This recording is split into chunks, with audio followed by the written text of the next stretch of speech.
synthèse boo xam ni suñu culture yeeg yëpp dafa nekk si moom du kenn rek boo xam ne da nga koy localiser fenn doo ko wax ni Casamance rek la doo ko wax ni que Thiessois rek la doo ko wax ni que Ndar rek la mais fépp Sénégalais bu nekk dafa si gis boppam si moom moo tax aussi ñuy kontaan si taxawaay bi nga xam ni taxaw na ko ndaxte dafa taxaw ngir Sénégalais yi gis askan yi te mu di aussi lu dëggu si li muy def dafa di koo xam ni gis ngeen problème yi Sénégal am yëpp moom ngeen dégg muy feeñal problème yi nga xam ne am na fi te loolu mooy loolu opposition ndax opposition mooy lan da ngay taxaw di alerter askan wi li nga xam ne askan wi mënuñu ko gis wala mënuñu ko wax parce que amuñu kàddu buy porté fu sore yow l'opposant nga am élément yooyu teg ko sur la table informer askan wi yëpp ba ñëpp xam ko pour ñu taxaw si wala gouvernement bi dellu gannaaw te boobu ba tey loolu lay def li fi am yëpp li fi xew en réalité moom moo ko sulli te loolu ku bëgg sa réew moo koy def donc ñun moo tax ma ni moom dana neex beneen bi mooy esprit patriotique bi nga xam ni moom la ñuy prôné fii du slogan creux parce que dañu gis ni suñu autorité dañuy habitué ak li ñu wax ay patriotisme de surface maanaam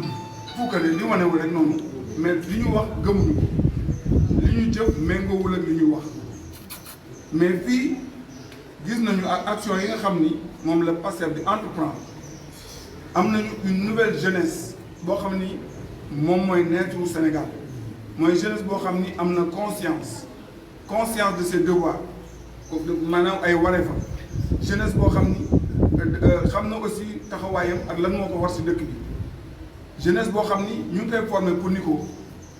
da ngay seet yow lan nga mën defal sa dëkk waaye bu taxaw di xaar lan la sa dëkk di la defal waaye nag loolu dafa ànd ak njiit boo xam ni dafay jiite si jiitin mu leer wuuteeg ñi nga xam ne tey dañuy jiite te jiital boobu teguñu ko lu dul si ay luubal si ay nax askan wi si ay maatey ak puukare donc loolu yëpp mi ngi si Pastef te gis ngeen vacances agricoles yi ñuy def symbole patriotisme bu rëy la ndaxte xale ñi nga xam ne du xale yi rek parce que du xale rek moo si nekk mag ñeeg ñëpp a gis ñëpp a gis seen bopp góor ak jigéen mais dañu xam ne au lieu que ñu toog alors que suuf saa ngi fi am nañu possibilité def si dara surtout mais dañu jàngal jeunes yi aussi ñu développer aussi agro business ak beaucoup d'autres choses je suis sûr que ñu am expérience bi ren yëpp daañu commencé xalaat nan la ñuy développer aussi agro business te loolu daañu leen si mën accompagner bu baax a baax a baax ndaxte loolu mooy tax dëkk di développer te loolu mooy esprit patriotique ndaxte ñii déjà ñu ngi wane ni bëgg nañu seen dëkk duñu toog rek croiser les bras di naan ataaya di waxtaan wala di critiquer mais dañuy jëf nit ñi di gis nañu lépp kànji baa ngi tuuru ñebe baa ngi mi ngi gën yokk si dëkk bi te loolu réalité la boo xam ne mën na nekk de donc à la voix en tout cas président Sonko félicitations pour ça et Inch'Allah nous allons ensemble pour renforcer ces acquis mën a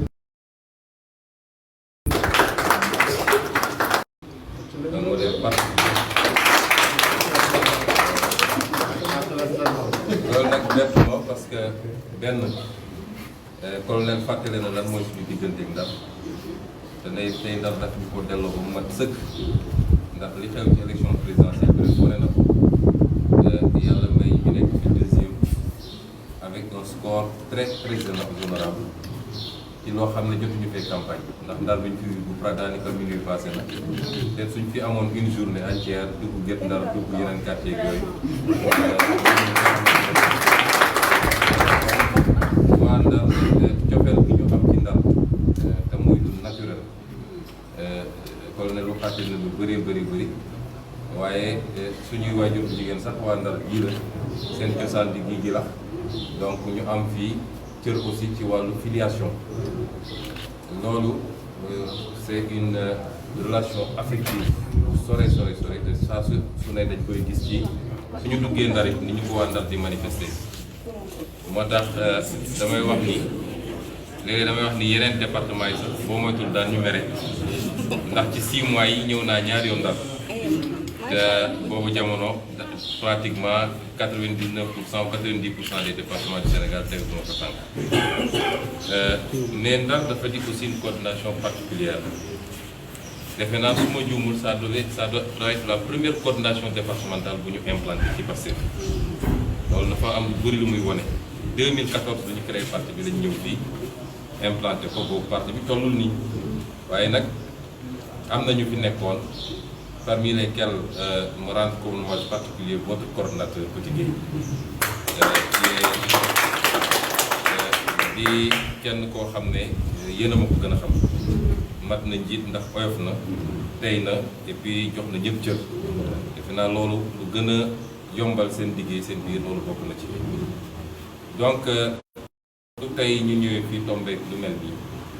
mbégte la ci ñun ñu ne balaa ñuy def ci tool ya parce que ci tool yi dafa mel ni Ndar def na ci lu ma ne def na ci lu kenn deful mais am na lu am solo lu ci waa Ndar def ñu noonu nañu ñëw inauguré siège bi di leen féliciter ñëpp ci initiative bi parce que parti politique dafa war a am muy daje yombul nag pour un jeune parti comme le nôtre qui n'a pas beaucoup de moyens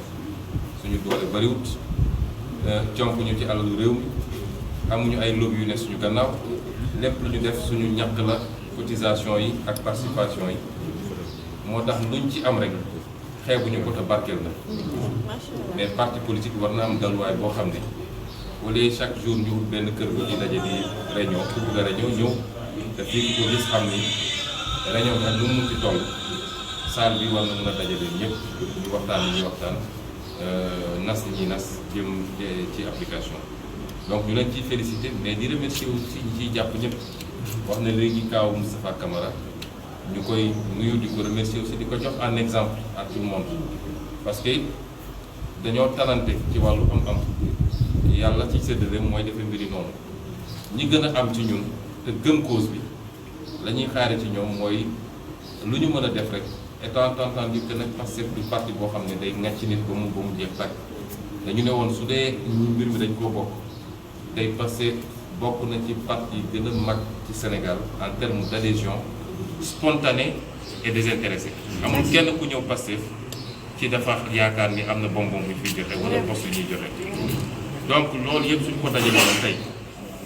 kenn ku ne seet lu mu mën keroog benn waaye dafa ma ne vous avez eu presque 700 000 voix 600 et quelques mille voix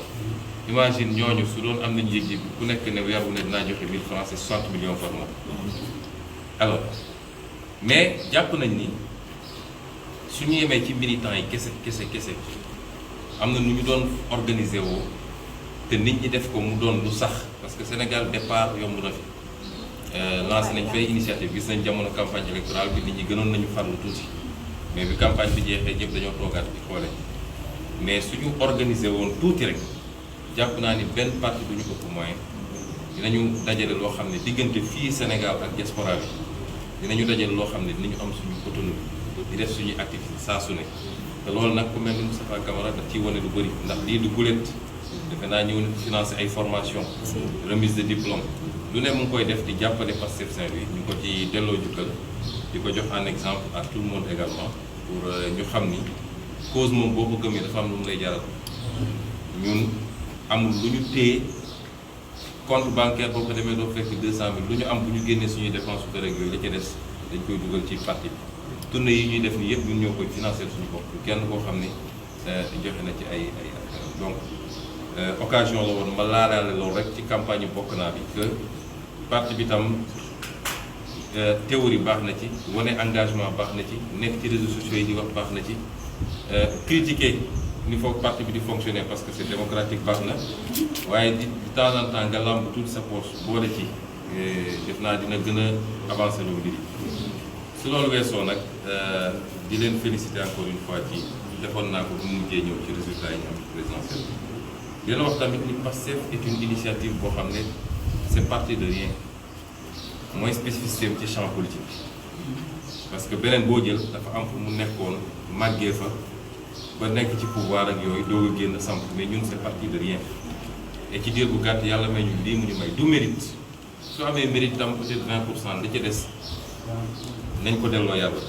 parce que on n'a pas été plus militant que Cheikh Anta Diop wala que Mamadou Dia